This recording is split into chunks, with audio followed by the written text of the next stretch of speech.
Hello and welcome to another Demon 212 PC review. Today I'm going to be taking a look at Plants vs Zombies, which if you've never played it before, it's kind of like a cross between a puzzle game and a tower defense game. Basically, at the start you just get the adventure mode. There's 60 levels overall, and some of the levels are mini games and that, which is why you can unlock mini games, puzzle mode and survival mode. I'll show off as much as I can in 10 minutes. I should be able to show everything off, to be fair. You can then unlock the Zen Garden, which basically that's you get plants and you water the plants and feed the plants and you get money for doing so. You can get the Almanac, which basically tells you all the plants that you've collected, and all like power-ups and that, and the zombies and stuff. It shows how many zombies there are and things like that. You've then got the shop, which obviously the shop means with the money that you get from the plants and from the game you can buy items. Some of them are plants, some of them are plant upgrades, some of them are things to be able to plant in your Zen Garden and to help your Zen Garden out, including the pet snail. Options is just literally the basic of the basics. You can turn like 3D acceleration on and full screen and that. Help is obviously help and quit is quit. So let's go on to adventure mode, and I'll just show off the first level, to be fair, because it's the easiest one to show off really. So basically, this is the first level, but with a slight twist, because obviously I've got a lot more plants than you're going to have on the first level. The whole point is, you get sun from the sun, or it falls down, and that's what you use to, well, buy your plants with and that, instead of your currency. The currency is just for the shop stuff. And you can also get sun from sun producing plants. There's basically these sunflowers here. You can also get mushrooms for the night stages, because the mushrooms only work on the night stages unless you've got the coffee bean, and the coffee bean is pretty useless anyway, so I doubt you're going to be using the mushrooms on the day levels. There's 3 different settings. You get the front yard, you get the backyard, which has water, which means water enemies and water plants, and then you get the roof, which the only difference with the roof is you're not able to just plant the plants anyway. You've got to then get the plant pot, and you've got to spend money, or sun even, on the plant pots so you can plant the plants.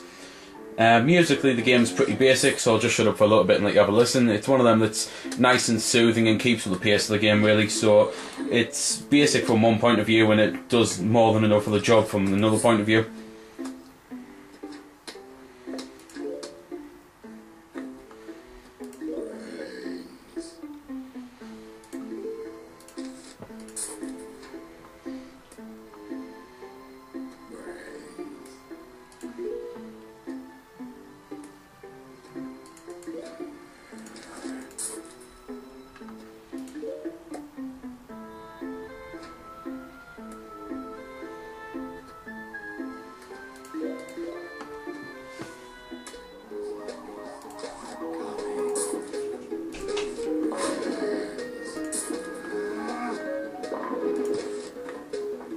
So there we go then, that was a bit of the music. This here is one of the mini games. It's basically bowling and that. You can get these normal walnuts and you can also get explosive ones, which are pretty cool.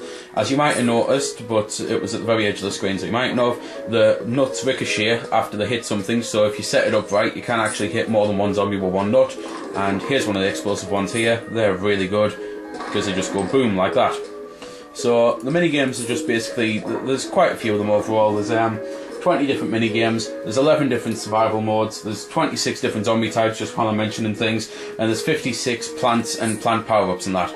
So there's a lot on the game, especially with the 60 levels. In case you didn't notice the bottom right, basically that shows you your level progress, and whenever the brains are there, then basically the brains are seeing that a big wave's coming, and some of the big waves are obviously bigger than others, like the final wave's always the biggest wave. So just going to press the right button this time hopefully, and go into the puzzle mode just to show the puzzle mode off. This one's possibly my favourite one so far. It's the vase breaker.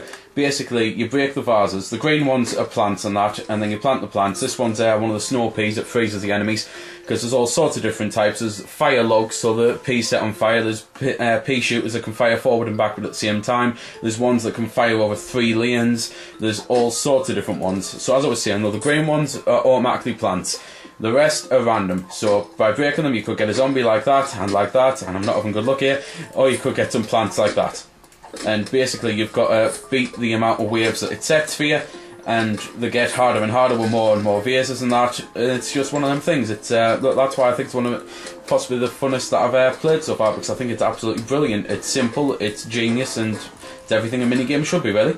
So Let's go into the survival mode, which, to be fair, you've probably already worked out what the survival mode actually is. It's just basically you survive. But doing this way, I can show off the night mode, and I can also show off the water level. So, as I say, night mode, and that means I can use the mushrooms, and there's all sorts of daft ones. That one basically allows you like, turns a zombie against other zombies, so that's pretty cool. There's magnet mushrooms that mean whenever those bucket head ones come along, it can zap the buckets off them, or the jack-in-the-box ones. As you might have already guessed, being a zombie game, there's all sorts of daft zombies on the game. There's like Zamboni zombies, which are really cool. There's even a Michael Jackson type zombie doing the Thriller dance and disco dancing, and it brings a load of like, he basically comes on, dances, spawns 4 the zombies that then start dancing, and it's really cool. It's just one of them things that I find quite funny. In case you've noticed the gravestones, basically you can get a special mushroom that eats the gravestones, because the gravestones mean that you can't plant anything on them at all until you like eat them with that thing. And it also means on the final wave, zombies pop up from there, so you immediately get them on screen, as well as having them like come from the edge of the screen and that. There's some cool mushrooms though. There's things like there's things like the freeze one over there, which I'll just hopefully be able to quickly get enough sun to show you that, because with the mushrooms, the small mushrooms, basically they're half the price of the sunflowers, they give you barely any sun, but after a few turns they grow up, turn into big mushrooms, and give you the same amount as the sunflowers. So they do a good job on the night levels anyway. You pretty much won't notice any trouble between them. And it's what I'm about to say is probably going to sound very stupid, but despite never actually failing on one of the levels when I was beating this, I still found the game rather challenging, because there are some moments where you've really got to think fast, and you're constantly planting things, and you've got these lawnmowers here, which basically on the water levels you have to buy the upgrades so that they can go on the water, and on the roof levels same deal. And basically if a zombie gets past all your defences, which I'm just going to let that one do now, he'll eat the plants, and then when he gets there you'll see what happens, while I currently try and gain enough sun to use this freeze thing still.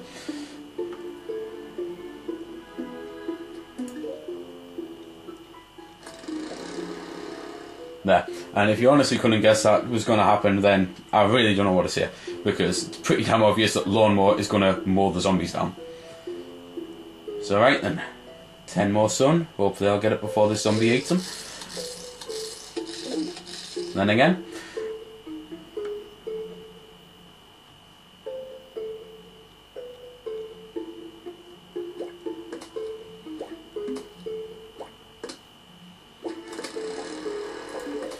Right, so here we go then. Use that, freezes the enemies in their tracks. So whereas the snow pea slows them down and freezes them, and that completely freezes them. You can also get the mushrooms that explode, you can get plants that explode, to be fair, and you can get some really cool like chili peppers and that, which just set fire to everything, and it gets rid of all the ice that the Zambonis leave as well. Pretty much nothing left to say, to be fair, so I'll just pretty much sign off, other than saying that I personally think this is one of the funnest games and most original games to come out in the past like decade or something. It's just insane amounts of fun if you like this type of game. I think it really is a true gem, and it's going to be one of them that I think stands the test of time as well. People will probably be looking back at this just saying, do you remember that daft little game, how much fun it was and that. Hopefully I'll be right with that, but if I'm wrong then I don't really care, because I still love the game. So there we go then, that's been the review. I hope you've enjoyed it, or at least found it helpful. You might have noticed I didn't score the game. Well, that's because it's a matter of personal opinion, and yours may very well differ from my own. I'm just here to show you a bit about the game. If you like it or not, well, that's up to you. If you don't like it, or you do like it, feel free to comment. Also, if I haven't answered any of your questions that you may have had, I might have forgot something, or it might just be something obscure. Again, feel free to comment, ask, always willing to help out. Otherwise, if you don't like commenting on YouTube, head over to www.vc-forums.com, where you can chat with me and a bunch of other lads who love the VC, the WiiWare, and hell, even a lot of other systems. We cater to pretty much everything. You can just go there, have a chat about a game, ask about some games, etc. So until next time, this has been Demon212, signing off.